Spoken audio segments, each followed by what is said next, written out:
information contained in this podcast is an expression of opinion and does not constitute investment advice. This is the Gold Money Podcast with Andy Duncan, keeping you up to date with expert opinion on precious metals and the markets.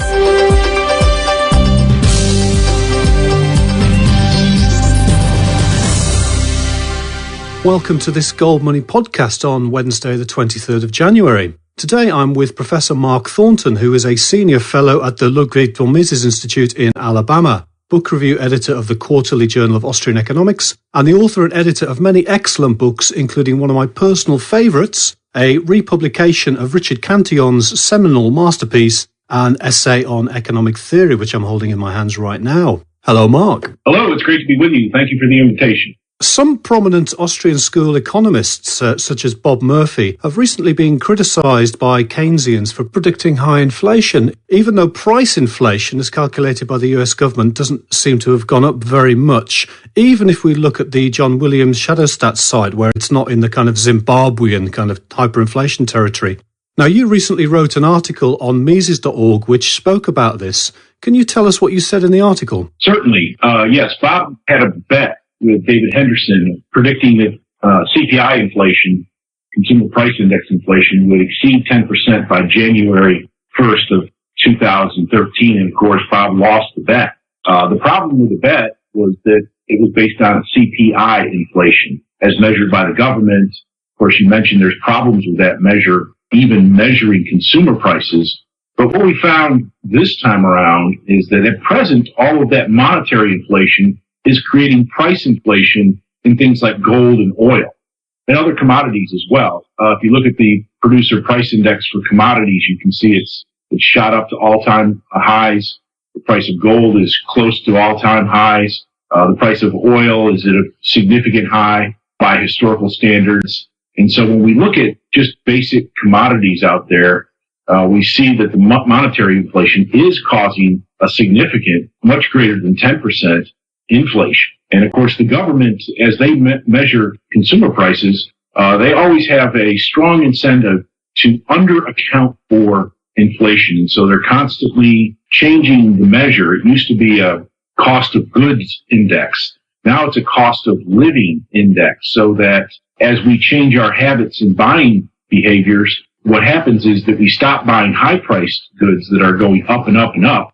We buy lower-priced goods that tend to go down, down, and down. And so the government switches the rising prices, the goods that have rising prices, switches them out of the basket and switches into the basket the goods that are lower prices and falling prices. So it's a very inaccurate measure of inflation in the economy. And so my article basically tries to show that we really are having inflation in terms of prices as well as the money supply. It's just not showing up in the government's measure of consumer prices. Where are the figures for inflation showing up then, if they're not showing up in the CPI? Well, as I show in the article, they're showing up all over the place. They're certainly showing up in terms of the price of oil, which affects everybody. As the price of gasoline goes up, as the price of energy and heating goes up, of course, we have to buy less of other things. And as a consequence, the price of other things has not gone up. So you have higher oil prices, higher energy prices. You have a significant high price in terms of gold, other commodities. The producer price index for commodities is at an all-time record high. And so, central banks have been increasing the money supply significantly, and it's showing up in world commodity prices as well. We can also see higher prices in things like artwork, contemporary artwork. That market is on fire, all-time record prices for artists, all-time record auctions. And so money is out there, and money is trying to find a hedge against inflation. And so we're seeing, monetary inflation, people trying to get around inflation, people trying to hedge against inflation. We even see it, right where the money gets injected into the economy. In New York City, where the New York banks are, and in Washington, D.C., the real estate markets in those two cities are at record levels.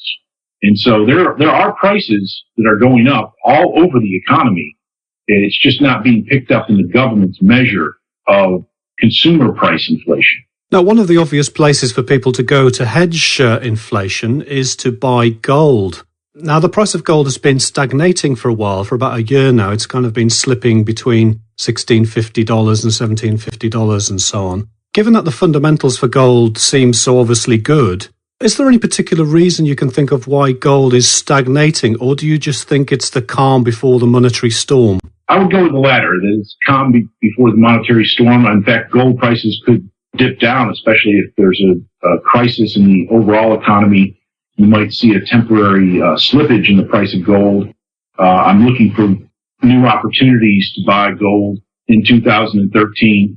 But ultimately, the price of gold is erratic because the value of the dollar is erratic, and the supply and the demand for dollars is very erratic in the last few years. And so gold has correspondingly also been erratic in the opposite direction.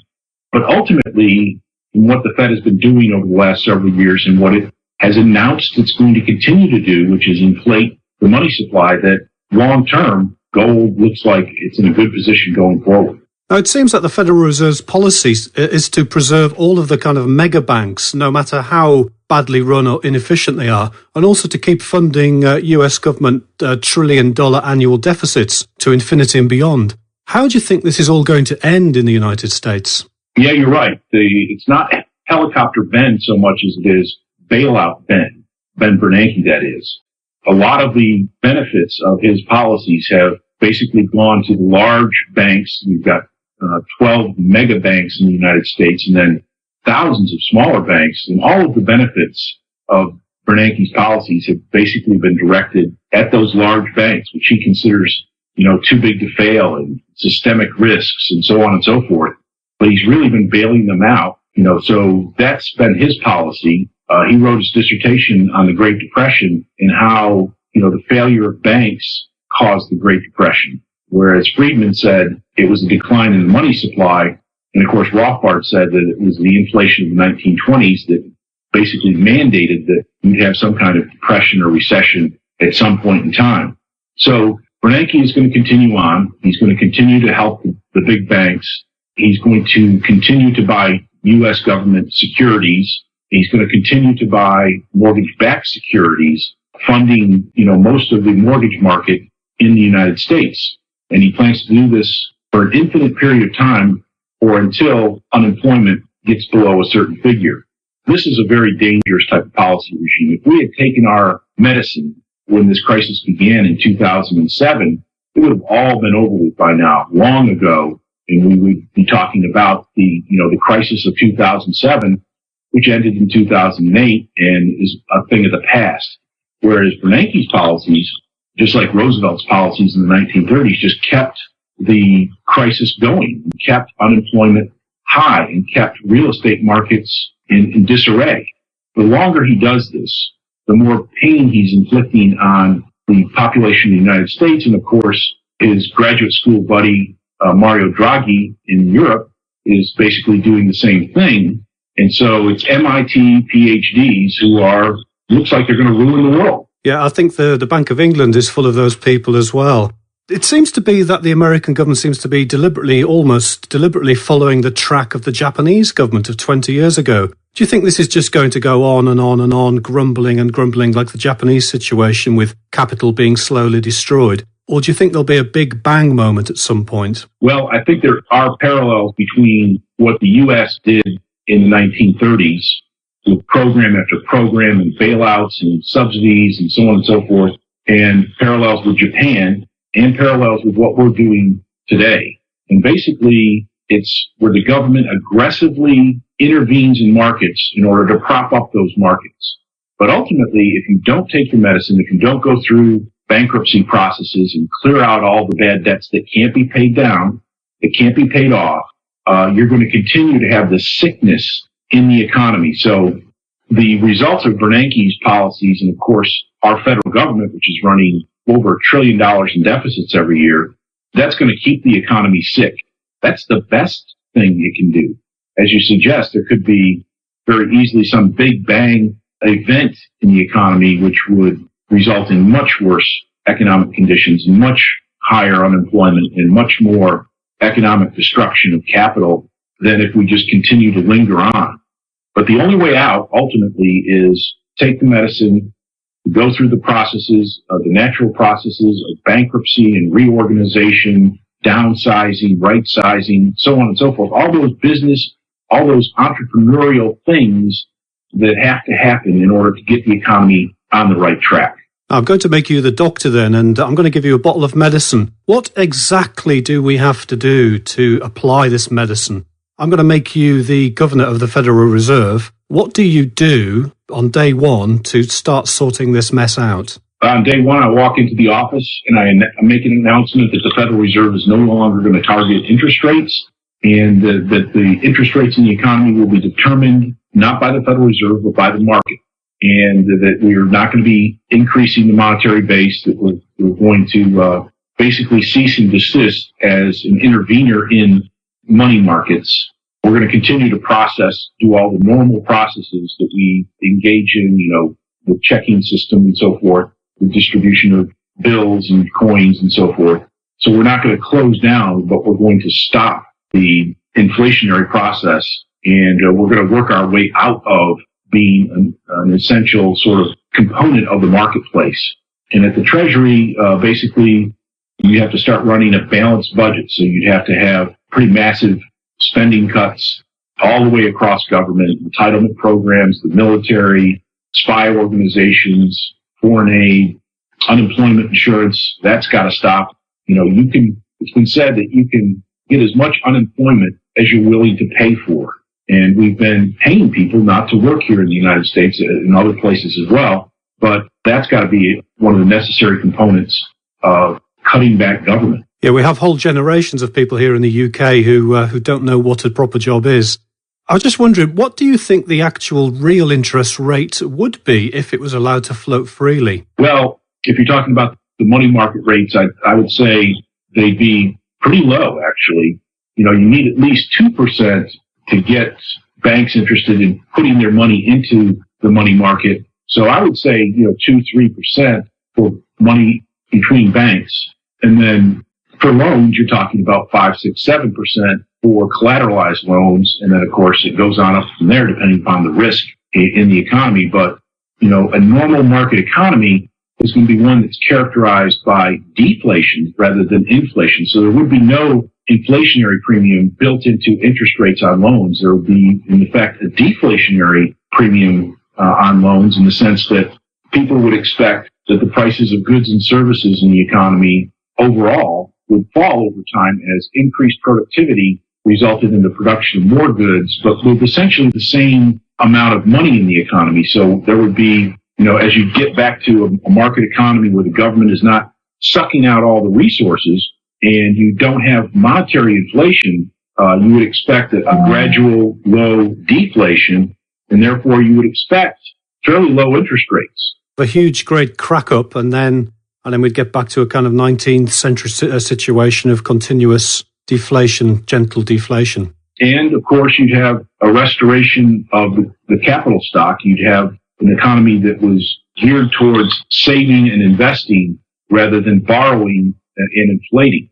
And so, when you have a solid, real capital stock, the economy tends to grow at a faster rate, tends to be much more stable, and you're unlikely to get economic crises in things like stock markets. Okay, speaking of bubbles and inflation, a while ago you edited and re-released a fantastic book, originally written in 1730 by Richard Cantillon in French. Now, he worked for John Laws, and Mr. Cantillon made a fortune on the Mississippi bubble on the way up, and he made another fortune on the Mississippi bust on the way down. Now, despite being an Irishman who lived in France and more than a century before Karl Menger, do you think Richard Cantillon was the first kind of fully formed modern Austrian? I think he was the first fully formed economist, period. Before Richard Cantillon wrote his essay, if you look at the writings of economists, they're unorganized, they're non-theoretical, they don't really have any rigor to them. They're basically discussions about economic issues from a personal point of view, from your own personal point of view and your own personal interests, or maybe from moral considerations or ethical considerations in the case of the scholastics. But Cantillon was the first one to really organize a way of thinking about economic issues. And so it's very easy to understand what you're reading in the essay, which I highly recommend to everyone. is an organized way of thinking that's logical and deductive. He basically taught the whole first generation of economists. He taught the physiocrats. They're the ones that first issued his book in the 1750s. He taught Adam Smith. He taught David Hume. He taught French liberals, Jean-Baptiste Say, and so forth. So economics really was just a topic to be discussed before Cantillon, and afterwards it was a science. And so he revolutionized the way the economy is understood, and that understanding, as it spread all across Europe, really helped ignite and extend the Industrial Revolution, Enlightenment thinking. And so I consider it one of the most important books ever written. I can highly recommend it as well. It's a wonderful read and beautifully written and very nicely translated as well by Chantal Saucier. Now, there was me thinking the whole of economics sprang like Athena from the brow of Zeus, from the forehead of Adam Smith, whereas really it probably was Richard Cantillon and the scholastics, of course. He made a fortune from the Mississippi bubble, and then he mysteriously died. Do you think he actually died, or did he just fake this and just move away somewhere else where there was less heat on him, maybe to South America somewhere? Yes, there's a lot of different theories regarding the demise of Richard Cantillon. At first, it was reported as a murder-arson, that Cantillon had been killed, possibly by his servants, and his money was taken, his house was burned down. There was a big investigation, and the servants were basically cleared of being guilty. So that was the working theory for a long time. Cantillon's biographer, Anton Murphy, did a lot more digging, not just of the existing facts, but he went even further. And it's his surmise that Cantillon did not die, but he faked his death and that he ran away to South America, because some of his papers were found in South America. And so there's good reason to suspect that he might have faked his death. He was a very clever man. He was obviously very intelligent. He was one of the wealthiest persons in the world. But people had lawsuits against him. People charged him with crimes because they were jealous of his wealth that he had attained during all those turbulent economic times to become really one of the wealthiest private individuals in the world. However, in my general reading of Cantillon, one of the things that I've discovered is that in all likelihood, his wife, there were problems in the marriage. There are indications that she was fooling around, and in particular, that the person that she married shortly after Cantillon's death was a military officer and a spy and a kind of a rogue person. Cantillon, in 1734, there was a crisis in England where he was living over the excise tax issue. It's my guess that Cantillon was helping to fund the opposition led by Lord Bolingbroke against Walpole and his party.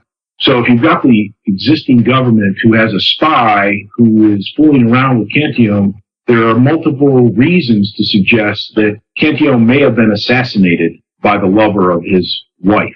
It's very unclear to me as to exactly how he did die. I think somebody should write a novel about this. It makes the Count of Monte Cristo sound tame by comparison. I fully agree. I think a movie on his life would be a dazzling hit.